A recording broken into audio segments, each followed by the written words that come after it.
Shalom, shalom. Que la paix de Christ soit avec vous.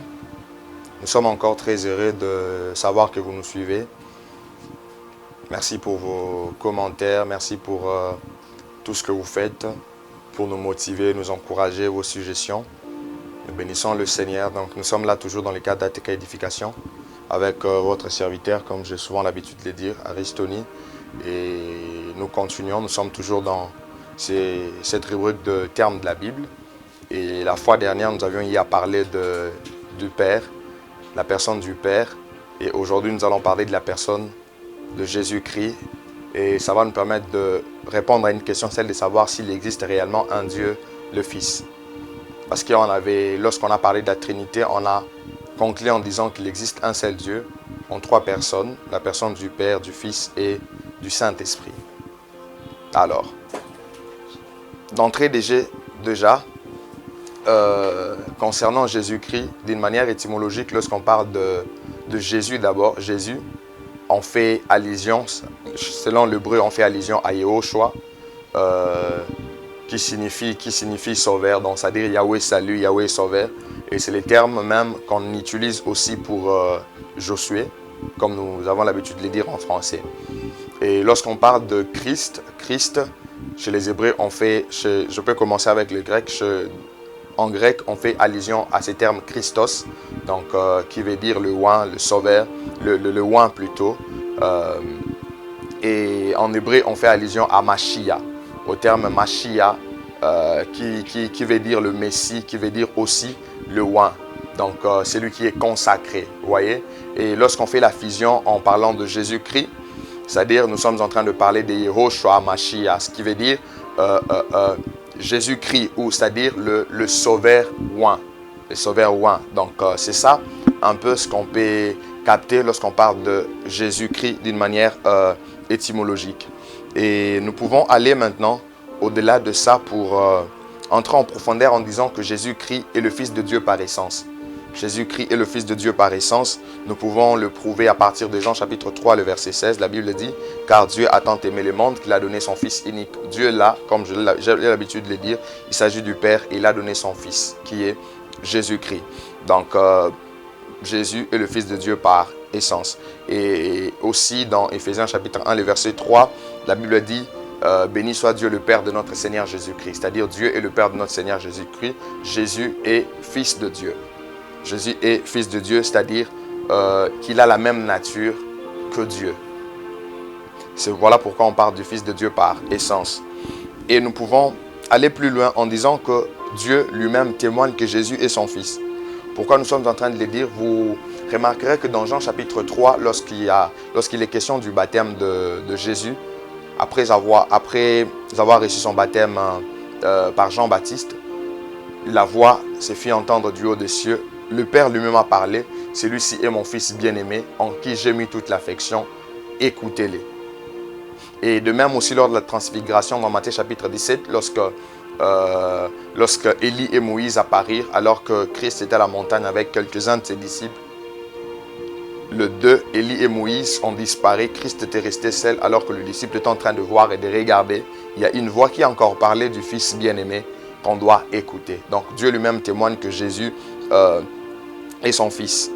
Et au-delà de ça, Jésus-Christ en tant que Fils de Dieu, il est Dieu. Lorsqu'on est en train de dire que Jésus-Christ est Fils de Dieu, automatiquement nous sommes en train d'affirmer sa divinité. Pourquoi nous le disons?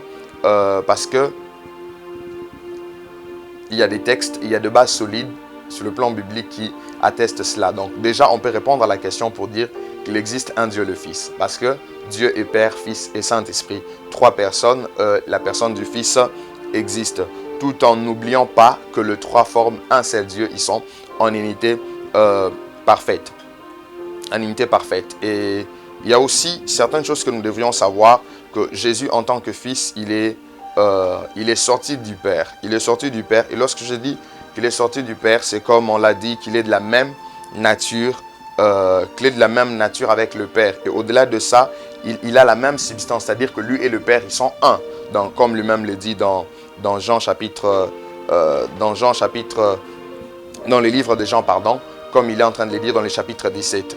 Mais au-delà de ça, nous disons que Jésus a la nature du Père, où il est un avec le Père. Pourquoi? Parce que lui-même a dit, celui qui m'a vu a vu le Père.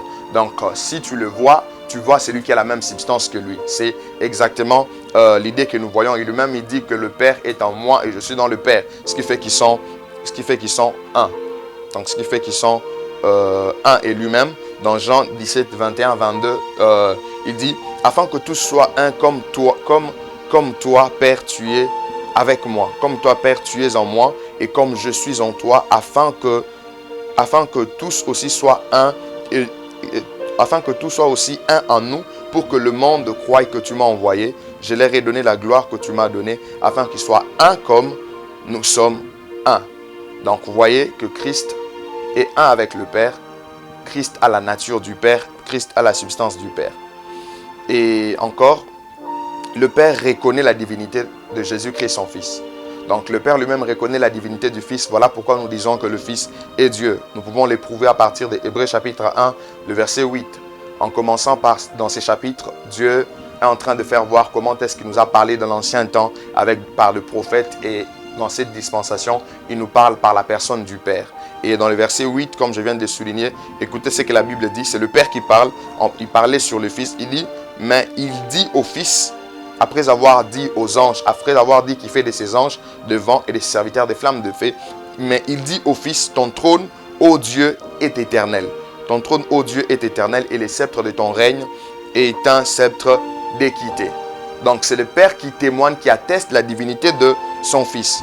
Et aussi l'apôtre Jean l'a déclaré. L'apôtre Jean a déclaré la divinité du Père, et même, vous vous souviendrez, avant que je donne le texte d'apôtre Jean, Thomas, après la résurrection de Christ, il est tombé, il s'est humilié pour dire mon Seigneur et mon Dieu, alors qu'il était encore dans le doute. Mais lorsqu'il s'est rendu compte que le Christ est réellement ressuscité, au devant de Christ, il s'est plié pour dire tu es mon Seigneur et mon Dieu.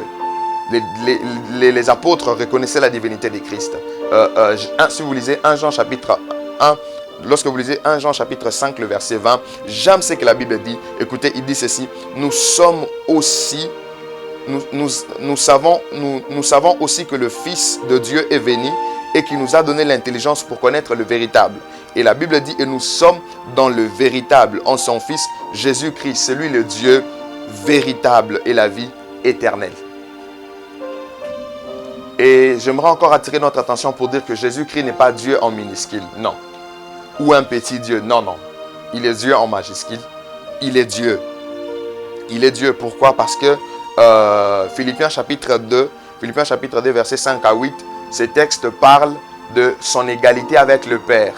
Donc il n'a pas regardé comme une proie arrachée d'être égal à Dieu, mais il s'est humilié, il s'est rabaissé pour venir nous sauver. Ça c'est très important et très capital. Il n'est pas Dieu en minuscule. Et Jésus, en tant que Fils de Dieu, en venant sur cette terre des hommes, il était 100% homme, il était 100% Dieu. Donc il manifestait ce qui était l'humain, il manifestait ce qui était divin. Parce que pour nous sauver, il devait comprendre ce que les hommes ressentent, et le salut ne peut provenir que de Dieu. Alors il doit y avoir la partie divine. Lui, il était 100% homme et 100% Dieu. Alors j'aimerais nous donner encore quelques j'aimerais nous donner encore quelques preuves ou quelques arguments attestant la divinité de Jésus-Christ, ou quelques preuves qui attestent la divinité de Jésus-Christ. Vous remarquerez que dans l'Ancien Testament, la Bible donne à Jésus-Christ le nom de Dieu. Par exemple, lorsque vous lisez Isaïe chapitre 9, le verset 5, la Bible déclare, car un fils nous est donné, un enfant nous est né, un fils nous est donné, la domination reposera sur ses épaules, on l'appellera conseiller, Père éternel. Vous voyez, on parle de Jésus, mais on dit qu'il est le Père éternel. Dans l'Ancien Testament, on lui donnait le nom de Dieu. Et encore, Jésus est omniprésent. Jésus est omniprésent. Si on est omniprésent, on ne peut qu'être Dieu. Lui-même, il est dit dans Matthieu 28, en parlant aux disciples qui devaient aller conquérir les nations pour que ces gens deviennent ses disciples. Qu'est-ce que Christ dit? Il dit, et je serai avec vous jusqu'à la fin du monde. Mais toi, tu vas au ciel, comment tu seras avec nous? Il est omniprésent. Au-delà de ça, toujours dans les évangiles, dans Matthieu chapitre 18, verset 20, le même dit, car là où 2 ou 3 sont réunis à mon nom, je suis au milieu d'eux. Donc, peu importe l'ère, peu importe le milieu, les temps dans lesquels vous êtes, si vous vous réunissez en son nom, il sera automatiquement au milieu de vous. Ça, c'est important. Au-delà de ça, Jésus est omniscient. Ça atteste qu'il est Dieu. Il est omniscient. Lorsque vous lisez Jean chapitre 2, le verset 24 au verset 25, vous vous rendrez compte qu'il connaissait les cœurs des hommes. Il n'avait pas besoin qu'on lui dise quoi que ce soit. Il connaissait ce qui s'est passé au plus profond du cœur des hommes. Et au-delà de ça, Jésus est omnipotent. On peut l'attester dans Apocalypse chapitre 1, le verset 8. En parlant de lui, en parlant du Seigneur, qu'est-ce qu'il dit? Il dit, je suis l'alpha et l'oméga, dit le Seigneur Dieu, celui qui est, qui était, qui vient, le Tout-Puissant. Jésus est le Tout-Puissant. Et au-delà de ça, encore une autre preuve, il est immuable. Jésus est immuable, il ne change pas. Jésus est immuable, il ne change pas. La Bible le dit dans Hébreux chapitre 1, verset 8, qu'il est le même hier, aujourd'hui et éternellement. Et à part le nom de Dieu ou les attributs divins que Christ a, que nous venons de soulever, il accomplit les œuvres propres à Dieu. Par exemple, Jésus a créé, Jésus est créateur, comme son Père. Il a créé le monde. La Bible le dit dans Colossiens 1,16 que toutes choses ont été créées par lui et pour lui. Au-delà de ça, Jésus pardonne le péché. Vous pouvez le voir dans Marc chapitre 2, verset 27. Jésus va juger le monde. Vous pouvez le voir dans Jean chapitre 5, le verset 22. Donc ce sont des œuvres propres à Dieu qu'il accomplit. Et Jésus reçoit aussi l'adoration. Jésus reçoit de l'adoration. On pouvait le voir dans Hébreux chapitre 1, le verset 6. Mais quand vous lisez Philippiens chapitre 2, quelque part on dit qu'il faut qu'au nom de Jésus, tout genou fléchisse. Donc Jésus reçoit aussi l'adoration. Alors nous allons aller pour clôturer en disant que Jésus-Christ est celui qui a accompli le plan du salut initié par le Père. C'est lui qui a accompli le plan. Le Père a initié le plan du salut, mais c'est le Père qui l'a accompli. C'est Jésus qui l'a accompli parce que c'est lui qui est mort pour nous à la croix. Voilà pourquoi dans Jean chapitre 19, le verset 30, il dit, quand Jésus y prit le vinaigre, il dit, tout est accompli. Et baissant la tête, il rendit l'esprit. Tout est accompli. Il avait tout accompli à la croix pour notre salut. Et Romains l'atteste dans le chapitre 5, le verset 8, en disant, mais Dieu prouve son amour envers nous, en ce que lorsque nous étions encore de pécheurs, Christ est mort pour nous, lorsque nous étions encore pécheurs. Donc c'est Christ qui a accompli le plan du salut initié par le Père. En conclusion, retenez ceci, Jésus-Christ est Dieu, et Dieu est un en trois personnes. Alors pour tous ceux qui n'ont jamais cru en Jésus, je suis en train de nous inviter à accéder à ce salut par la grâce. Christ est mort à la croix, il a tout fait. Il te demande juste de croire. Crois seulement, tu vas recevoir ce salut, tu seras sauvé, tu deviendras enfant de Dieu. Que Dieu vous bénisse. Nous sommes à Restonu Katumba Édification, en cible ATK Édification. Nous travaillons à l'édification du corps de Christ Jésus au moyen de nouvelles technologies. Nous espérons que ce programme a atteint ce but auprès de vous.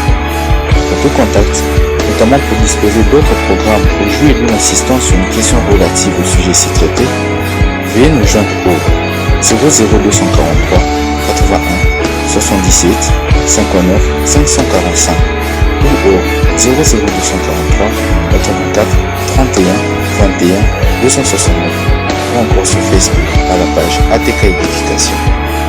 Dieu vous bénit. Peut-il aussi vous épauler dans la mise en pratique des connaissances ci dispensées.